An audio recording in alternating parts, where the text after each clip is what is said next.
How do you create a fertile ground for love? How do you create an environment where love can exist? To exist bigger than anything you've ever imagined. How do you do that? Well, that's what we're going to talk about today on Thoughts That Can Change Your Life with me, Reverend Lee Wolak. I've come to understand, especially in my life as a minister, people will tell me that I need to care more. I need to go out and pursue people. And I look at them and say, no, that's not my role. My role is to create a loving environment. And what is a loving environment? A loving environment is one where people can come and there are no expectations. In other words, I don't set an expectation for people when they come to Agape. They come because they choose to come. They come because they're being fed a message that lifts them. They come because they're an energetic match. My job is to just be the most authentic teacher I can be, offering to people the best I've got. Whether they use it or not is not my business. It's their business. And so what I find is that we really are stuck in this old model. We're really stuck in this old model of hurting people, trying to control people. And as I really understand that deep love has no expectations. That goes for my relationship with my wife. That goes with my relationship with my children. That goes with my relationship with my grandchild. It goes in my relationship with my best friends. It goes in my relationship with my community. It goes in relationship with everyone I meet. I have no expectations. Now, does that mean because I love them, does it mean I like what they're doing? No. Let me just say how clear can I get on that? Like and love are very, very different. Love means I accept the individual, the person as they are.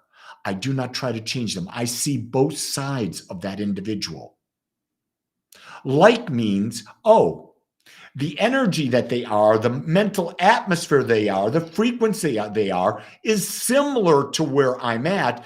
Ergo, there's a natural attraction. There's a natural desire to be with. You know what I'm talking about.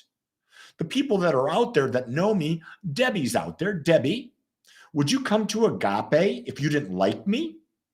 No. There wouldn't be any of that. Because we don't want to hang around people we don't like.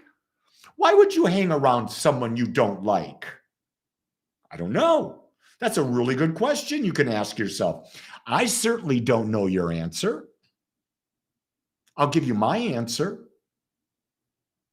I love everyone, but my time I allocate to the people that I like, that we mutually support and grow each other, that we share, and we have fun together.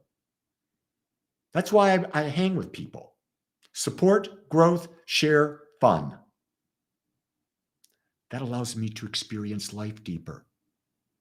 And I believe that my time is so valuable. I don't have time to waste on things that I have zero control over. That would not be very self-loving. What do you think about that? There's a whole bunch of you out there listening. Am I pressing any buttons? Am I getting you to ask any questions? What are you feeling about this? I'm curious. I don't know that I'm right for you. I just know that I'm right for me. Yeah, Corey, I'll say it. Like attracts like. When you love yourself, others fall into place. When you accept yourself, then you can accept others. Richard says spontaneity, acceptance, freedom, affection, appreciation, and so much more help create this fertile ground. Support, encouragement, and trust. and the co-creative curiosity for growth and expansion. Richard, wonderful words. Wonderful words, Richard. Keshav, my young friend from India, good to see you checking in, my brother. I know that right now in the world, there are a lot of people really, really, really, really hurting.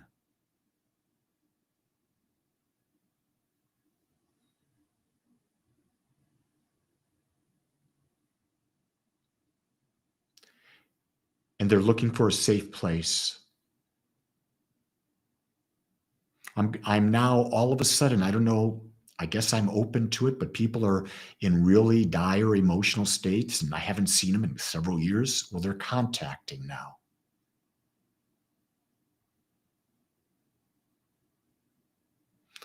The thing that comes to me as they contact me and I think about it, people will only listen to you when they know how much you care. I think that's a really, really fertile statement, that people will only listen to you based on how much they believe you care.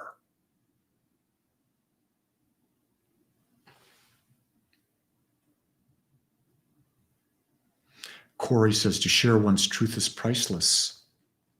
I couldn't agree more. That's why when my friend, minister, prayer partner left the planet, it left a void in my life because the two of us shared truth all the time. In such intimate detail that we shared the truth about with each other for support, to growth, to share and have fun. Keshav says, congrats. I just noticed you got 11.1 thousand subscribers on YouTube. Yeah, I do. And do you know who matters? The ones who are listening now. Do you hear that? It's not the 11,100 that matter. It's the ones who are listening right now that matter.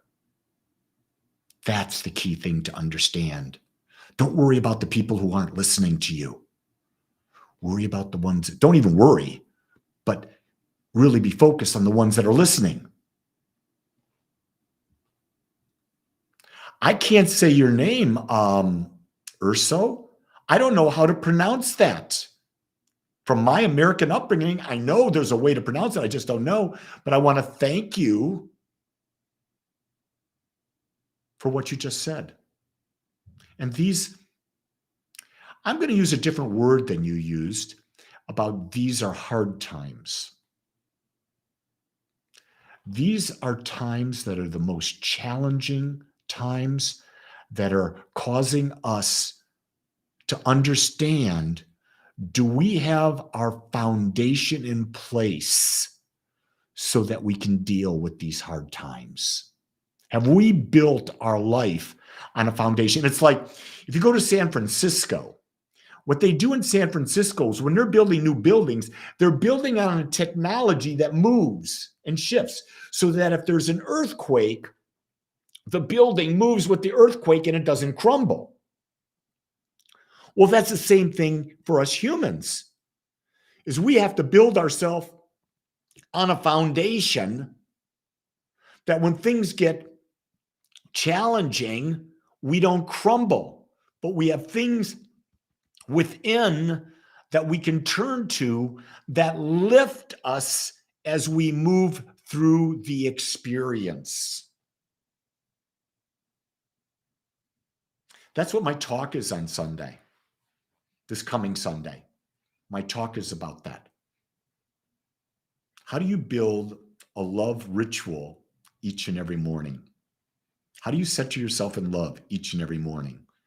That's what I'm going to talk about on Sunday. It's got some really good ideas there. Really good ideas there. And guess what? They're ideas and they're suggestions. You may like them, you may not.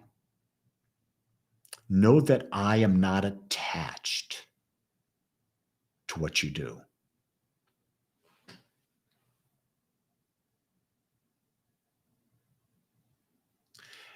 Keshav says, I read somewhere that you are a bot here to escape suffering. Do you agree? No, I don't agree. I'm an individual point of consciousness within infinite consciousness, and I'm here to experience love. Love. Oh, you are not here to escape suffering. No, you're here to experience everything. And when you experience everything, it means you become more aware. And that's the purpose of this thing, to become more aware of the infinite nature that we are. That's the purpose of living. Moniqua says, I have someone that keeps coming to me for the same advice. They don't change, want to, or say when they keep coming. Well, you got to ask the question, why do you keep offering the same advice? Do you know what I do? When they come to me, I ask the question. Let's say you're that person in my life, Moniqua. Let's say you keep coming to me for the same advice, but you never listen. And you give me the question all over again. So you and I are having a one-on-one discussion right now. I'm looking in you in the eyes and I'm saying, Moniqua, what do you think you could do that would resolve the situation for you? Because I believe that only you know your answer. That's how I would handle that. Bilal says, if you care for someone that really means to you, you would ask them to change something that you don't like. Would you ask them to change or can harm themselves? You might present them with what you see. But if you ask them to change, you're taking away their freedom. When you take away their freedom, are you creating a fertile ground for love? No. Let me give you an example. I went to my friend, Naranjan. He's in my inner circle of best friends. There's only 3 to 5 of them. He's in there. And I said to him, give me feedback. Give me feedback on this thing I wrote for my book that's going to be published. He read it and he said to me, it's awful. He told me why it was awful. He didn't ask me to change it. But as a friend and caring for me, he gave me his honest opinion. Do you know what I said to him? I said, F you and thank you. Because I can consider what he said. Because I understand that his intention is honorable. His intention is for my better good. But I get to choose. He didn't care whether I heard it or not. He didn't try to convince me. He presented me with his reason. Those are people I want in my life. I don't want people that just say, yes, yes, you're perfect. Yes, you're this. Yes, you're that. I don't want that in my life. I want people who are open and honest so that when I go to them, they can give me a perspective that I may not have seen, because in that, I'm able to grow. Good conversation today, wouldn't you say? I know I've had a good time with it. So anyway, I'm pretty complete right now. If you haven't subscribed to my YouTube channel and you're out there, please subscribe. Also, get other people to subscribe. Why? More people can get the message. My message is about self-empowerment. My message is about personal responsibility. My message is about teaching tools that you can use to control and change your life. I want you to know that I'm here, I care, I love you, and I accept you just like you are. So go create your most perfect day. Until next time, aloha.